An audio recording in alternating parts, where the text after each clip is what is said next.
Dengan narasumber kita. Langsung saja, Om Swastiastu, selamat pagi. Swastiastu, selamat pagi Bapak Karang dan Ibu Yupi. Halo, selamat pagi Bapak Dr. Iwayan Ruspendi Junaidi, Ya. SEMA. Oke. Ya. Pak. Ketemu lagi Pak Karang, ketemu lagi kita Pak Karang. Hai Pak. Jadi malu. Masih ingat Soto Kuali Solonya nggak jadi berangkat Pak Karang kemarin ya. Waduh. Sayang ya. Iya. Oke, baik. Baik. Kangen nih, kangen ke alumni. Iya. Kangen ke alumni. Pak Karang rencananya mau ambil pariwisata saya dengar kemarin kan. Waduh, Singapura. udah dikasih kode tuh, udah dikasih kode. Katanya boleh Siap. langsung semester 7 ya Pak ya. Langsung skripsi Pak, langsung lulus Pak. Aduh, langsung Ya, pusing dosennya semuanya di situ nih, ada Karang ya. Langsung Saya yang bimbing nanti. Kelas sangat Oke. cepat nanti ya. Oke, baik. Ya, Pak Ruspendi, kita kan baru Ya. saja memasuki secara resmi nih, sudah diumumkan oleh Gubernur Bali, masuk tatanan Ya. kehidupan era baru. Tetapi yang kita ketahui Ya. ini pendidikan dan pariwisata belum masuk ke sektor 14 sektor yang sudah diumumkan ini sendiri, yang secara resmi sudah Ya. dibuka ini sendiri. Tapi ngomongin tentang pariwisata ini Pak Ruspendi. Ya.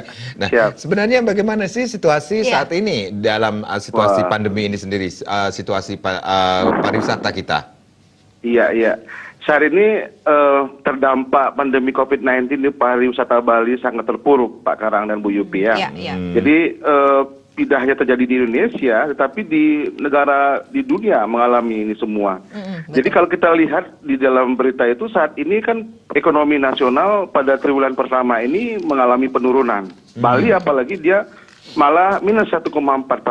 Nah ini tak lain karena pariwisata kita ini adalah tulang punggung kita. Nah ketika tulang punggung itu patah maka beginilah jadinya terjadi minus. Saya ambil contoh Pak ya. Pak mungkin Pak Karang sudah pernah wawancara saya dulu tentang hotel. Saya juga kebetulan keluarga mempunyai hotel. Saya Swiss Bell. Ada keluarga Soto Kuali. Saya ambil contoh aja Pak begini. Hotel tidak hanya di Legian. Jadi saya kira di Bali ini khususnya di Nusa Dua, Kuta ini sudah tutup Pak. Jadi dampaknya sangat luar biasa pada pariwisata ini. Usaha keluarga kami Soto Kuali Solo sudah tutup. Jadi bagaimana kita bisa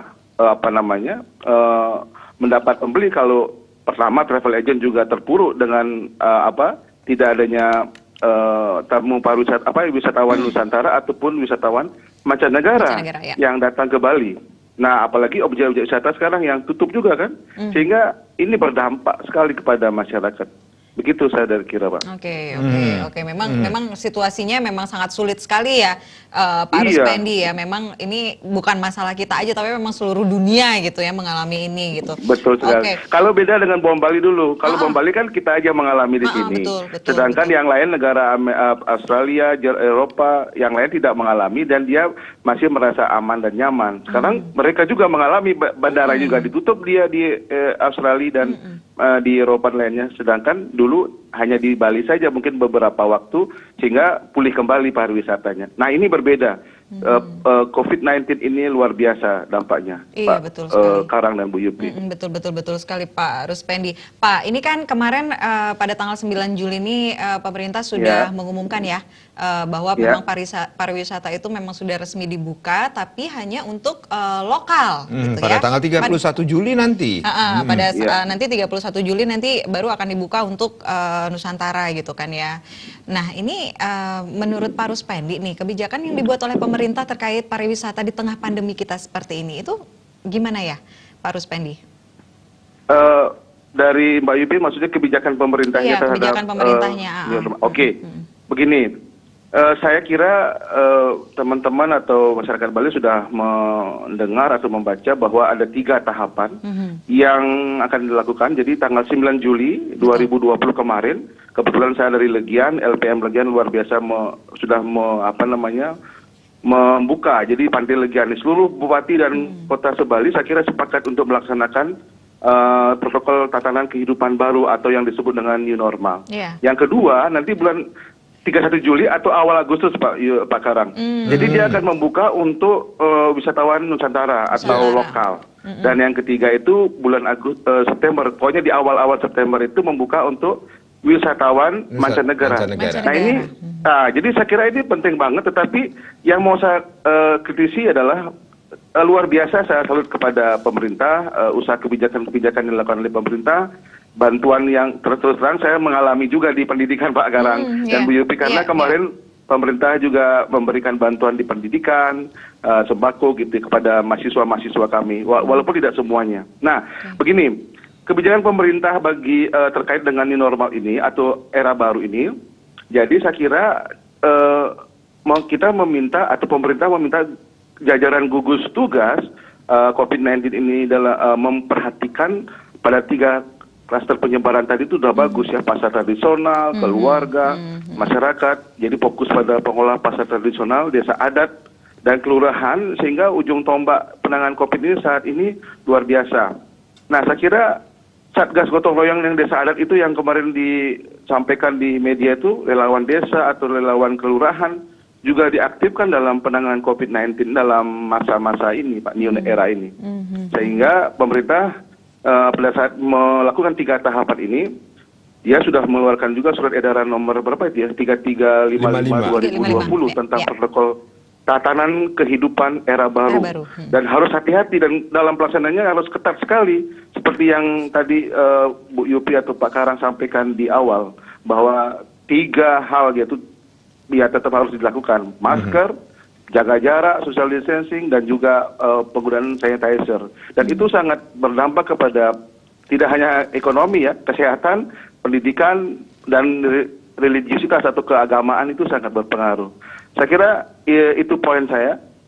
Pak Karang dan Bu Yupi. Baik, Pak Ruspendi, ini kita ngomongin, tapi nanti ya Pak Ruspendi, beberapa objek wisata pun sudah siap menerima para wisatawan tentunya ya. Nah, bagaimana ini sebenarnya protapnya atau protokol kesehatan yang harus dilakukan ketika memasuki objek wisata. Tetapi nanti ya Pak Ruspendi ya, kita rehat dulu. Siap Pak Karang. Baik, pemirsa jangan kemana-mana, kami akan kembali, tapi tentunya setelah yang berikut ini.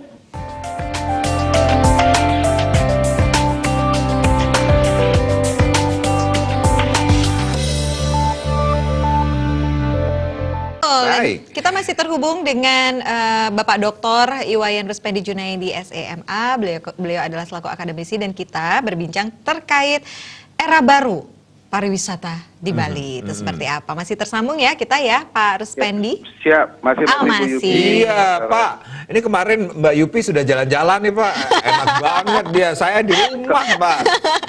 Kok saya nggak diajak? Kok saya nggak diajak Pak Karang? Nggak diajak ya, aduh kasihan. Bapak mah di Legian sudah boring kali ya. Harusnya kemarin saya telepon Bapak ya. Pak, saya lagi di Legian nih jalan-jalan. Tapi syukur sekarang Legian, Pati Legian sudah dibuka, jadi bisa jalan santai di Legian. Benar. Kemarin udah kesana juga nih jalan-jalan ya. Lautnya masih tetap sama Pak? Sama Pak, layang-layang masih banyak juga Pak. Aduh, jadi pusing. Ya, baik. Ini kita berbincang lagi ya, Pak Ruspendi ya, terkait pariwisata Bali di tatanan era baru nih ceritanya nih. Oke, ini penerapan protokol kesehatan di dalam industri atau objek pariwisata. Kalau menurut Pak Ruspendi sendiri seharusnya seperti apa Pak? Iya. Sebelum saya masuk ke sana, mungkin sedikit saya mengutip tentang ini ya, Menteri Pariwisata dan Ekonomi Kreatif Pak Mizu Tama. Kan beliau sudah meninjau ya kesiapan pariwisata Bali dalam rangka menerima turis lokal, turis internasional, diantaranya Nusa Dua. Kemarin kan dia terjempol Tapak Siring, kawasan Kintamani, Bangli, dan juga GWK di Jimbaran. Nah, industri pariwisata atau objek-objek wisata ini ya harus mematuhi protokol kesehatan. Nah, saya kira Pemprov Bali telah siap ya menerapkan mengimplementasikan protokol kesehatan, yaitu protokol kesehatan ini sudah sudah dipersiapkan oleh pemerintah jauh-jauh hari, dan industri atau objek wisata harus mentaatinya dengan tujuan agar dapat membangun kepercayaan publik untuk kembali berwisata di Pulau Bali. Nah, sekarang bagaimana penerapannya ini yang sudah dibahas oleh banyak orang juga, bahwa pemerintah itu sudah mengeluarkan protokol kesehatan dan kita sebagai pelaku pariwisata harus menaati. Nah, seringkali kita tidak disiplin di sini. Contohnya berkerumun, kita sebenarnya jaga jarak. Jadi harus sediakan fasilitas cuci tangan pakai sabun dan hand sanitizer. Nah, hal-hal seperti itu memang kelihatannya mudah, tapi susah. Seringkali tadi Ibu udah saya dengar tadi percakapannya pakai masker tidak di mulut atau hidung tapi di dagu. Nah, itu hal-hal yang kecil itu yang juga mempengaruhi karena begini, tatanan era baru atau new normal ini mungkin ya kalimatnya dirubah ya, bukan new normal tapi kebiasaan baru. Pak Jokowi bagus juga supaya gampang dihafal atau dipahami oleh masyarakat Indonesia. Jadi kebiasaan baru ini, jadi perilaku kita ini harus dirubah. Jadi protokol nanti akan kaitannya nanti dengan semua pelaku pariwisata itu atau kayak saya lah contohnya diberikan formulir, nanti diisi banyak sekali itu syarat-syaratnya kalau kita mau buka usaha industri atau objek wisata itu, sehingga ini berat juga bagi saya pribadi ya. Tapi ya kita harus ikutin daripada tidak sama sekali. Gitu Pak. Oke. Ini kalau tadi dikatakan bahwa memang kan hotel-hotel ini sudah siap gitu. Bahkan ada juga hotel-hotel sudah lulus sertifikasi seperti itu ya, Pak Ruspendi ya. Menurut Pak Ruspendi nih, kira-kira nih kalau yang orang-orang yang nggak disiplin gitu nih, ada sanksi nggak yang akan diberikan dari pihak hotel? Misalnya ada tamu yang harus ya? Ada sanksi, harus. Jadi kalau enggak jadi main-main jadinya kan. Itu akan mempengaruhi kepercayaannya karena tamu wisatawan yang datang itu kan dia maunya aman, dia maunya nyaman. Betul. Tapi kalau kita tidak serius dalam hal ini, maka penderita atau COVID-19 ini bisa meningkat. Sehingga kembali kepada kita lagi, maka kita terpuruk lagi pariwisata kita. Walaupun nanti saya akan berikan solusi-solusi apa yang kita bisa lakukan selain pariwisata. Gitu. Setuju banget ya, harus ketegasan gitu ya.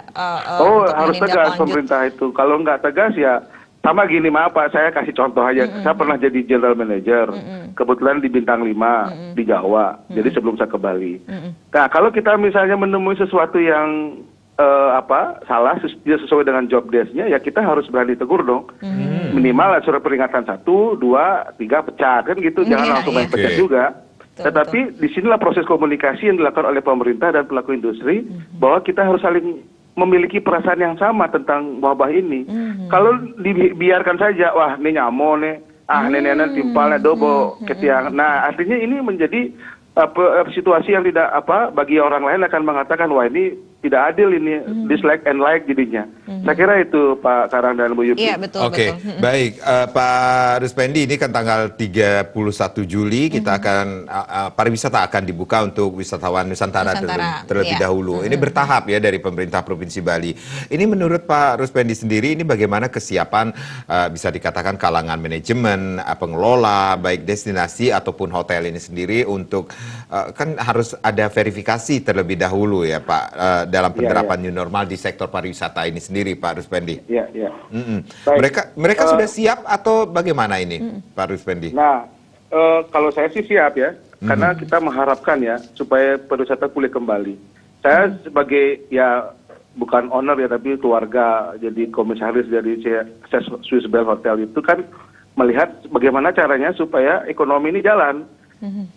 Mungkin perlu saya sampaikan bahwa tidak hanya kesehatan saja yang perlu diperhatikan atau prioritasnya, tapi ekonomi. Jadi ada tambahannya kebijakan. Ya, oleh karena itu, saya kira saya pribadi ya, bahwa hotel di mana keluarga kami miliki di Swiss Bell di Legian ini, saya kira ya harus siap, mau nggak mau, dan manajemen hotel khususnya GM kami, ya kami harus sampaikan bahwa apa yang disampaikan oleh pemerintah, formulir-formulir yang disampaikan oleh pemerintah untuk melakukan protokol kesehatan ya harus dilakukan. Kalau enggak ya kita nggak maju-maju, kita nggak akan pulih ekonomi kita ini. Saya kira kalau vaksin nggak ketemu ya susah juga, karena terus akan begini. 2021 pun agak susah juga kalau saya melihat. Tetapi saya optimis bahwa pariwisata Bali akan maju, akan pulih tahun 2021 ini.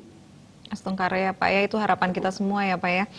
Betul. Dengan itu juga Bu Yupi, kemarin saya dengar ada Clean CHS itu loh, bagus sekali tuh, Cleanliness, Health and Safety ya, sebagai catatan new normal itu di destinasi wisata. Jadi pelaku industri harus melihat ini. Ini kan sudah disosialisasikan, simulasi, publikasi kepada publik, dan tinggal uji coba. Jadi ketat enggak atau disiplin enggak kita melakukan ini. Oke. Ya betul. Intinya adalah semua pihak itu harus bersinergi seperti itu, Pak, ya. Apalagi kolaborasi, sinergi, betul, saling melengkapi. Saling melengkapi. Apalagi kita sudah memulai adaptasi kebiasaan baru. Kebiasaan baru. Iya, kepada masyarakat luar biasa. Khususnya di sektor pariwisata ya. Pak Ruspendi, kita rehat kembali, Pak. Kita break lagi ya, Pak Ruspendi. Nanti kita ngobrol lagi. Pemirsa jangan kemana-mana, kita akan segera kembali sesaat lagi. Tetaplah bersama kami di Seputar Bali Pagi akhir pekan.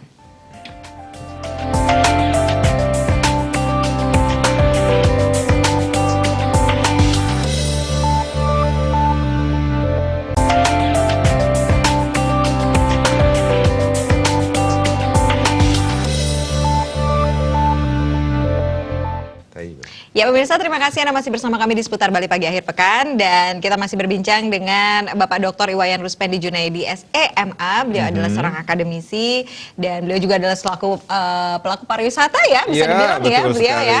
Sudah malang melintang nih di dunia pariwisata. Ya. Beliau memang luar biasa, dan kita berbincang terkait kebiasaan baru ya di sektor pariwisata Bali tentunya. Pak Ruspendi, kalau kita ngomongin tentang kebijakan yang sudah dilakukan oleh pemerintah tentunya, menurut Pak Ruspendi, apakah ada kebijakan pemerintah yang perlu ditambahkan dalam era baru dari sektor pariwisata, khususnya di Bali ini? Halo? Gugus tugas COVID-19 itu fokus pada pengelolaan pasar tradisional, ya adat, kelurahan, dan pimpinan daerah melakukan sosialisasi secara masif dan melakukan simulasi penerapan protokol New Era, Satgas Gotong Royong, desa adat, dan relawan itu sudah bagus semua, Pak. Pemerintah sudah melakukan surat edaran. Nah, yang menjadi poin saya bukan tambahan sebenarnya, hanya mengingatkan saja. Seperti Jokowi pernah mengatakan kemarin bahwa pandemi COVID-19 ini membawa tantangan tidak hanya kepada masalah kesehatan. Kan seringkali orang melihat masalah kesehatan saja, tetapi justru Pak Jokowi mengatakan bahwa masalah ekonomi juga harus menjadi prioritas. Jadi dua-duanya tidak bisa dilepaskan. Jadi kebijakan pemerintah dalam hal ini tidak hanya prioritas kesehatan, tetapi ekonomi juga harus jalan. Karena begini Pak Karang dan Bu Yupi, kalau misalnya ekonomi ya tidak jalan, kesejahteraan masyarakat kita pasti menurun, dan kalau menurun imunitas kita juga ikut turun. Kalau turun berarti penyakitnya juga akan gampang masuk. Jadi saya kira apa yang dilakukan oleh kebijakan-kebijakan pemerintah itu sudah bagus. Tinggal sekarang pemerintah harus benar-benar mengontrol, mengimplementasikan protokol kesehatan tersebut di setiap objek wisata, industri pelaku industri wisata ini. Terus yaitu pengecekan suhu tubuh dengan alat standar yang sudah ditentukan oleh pemerintah, fasilitas, wastafel untuk mencuci tangan dan dengan sabun, dan menjaga jarak atau social distancing itu perlu terus disosialisasikan. Saya kira itu Pak Karang dan Iya, betul ya, harus lebih disiplin lagi kita ini sebagai masyarakat harusnya ya, dan harus sadar betul gitu ya. Baik, Pak Ruspendi, ini kan kita sudah pariwisata sudah dibuka dan di tengah pandemi, ya kan? Pasti kan memang harus banyak sekali hal-hal yang harus kita lakukan. Salah satunya adalah protokol kesehatan, tentunya harus disiplin juga kita sebagai masyarakat dan juga pelaku pariwisatanya. Nah, ini ke depannya kira-kira peluang pariwisata ke depannya kalau dalam kondisi seperti ini dan sudah dibuka seperti ini, menurut Pak Ruspendi gimana ya Pak? Wow, ini banyak ini. Kalau saya dikasih waktu berapa menit ini? Kalau saya ngajar 2 SKS ini. Gak cukup ya. Saya singkat-singkat aja Bu Ipi dan Pak Karang ya. Silakan Pak. Yang pertama, para pelaku industri pariwisata jangan pesimis. Jadi kita harus optimis. Yang kedua, pariwisata itu adalah sektor yang sangat bergantung dengan kepercayaan wisatawan.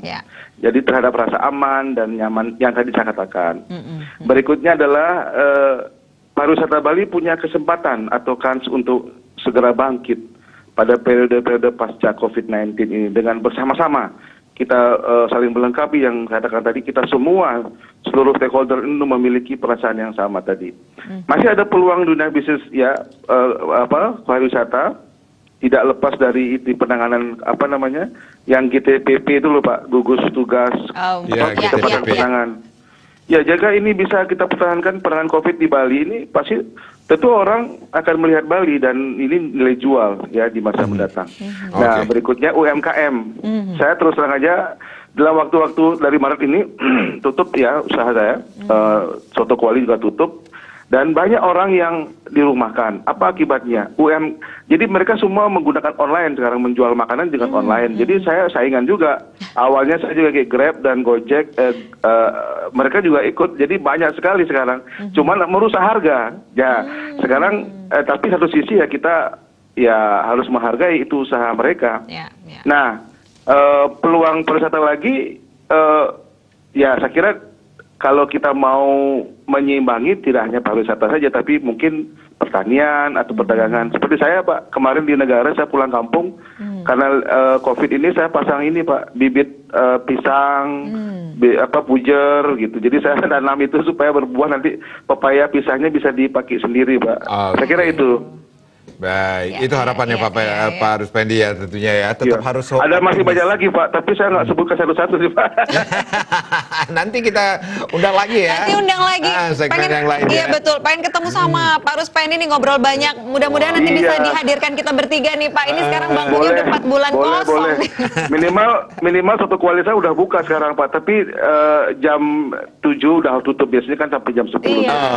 Baik. Ada pembatasan waktu juga ya Pak Ruspendi ya. Oke, Pak Ruspendi terima kasih ya sudah ngobrol ya. Luar biasa. Siap. Nanti kalau sudah keluarga di rumah, Pak Ruspendi sehat-sehat selalu.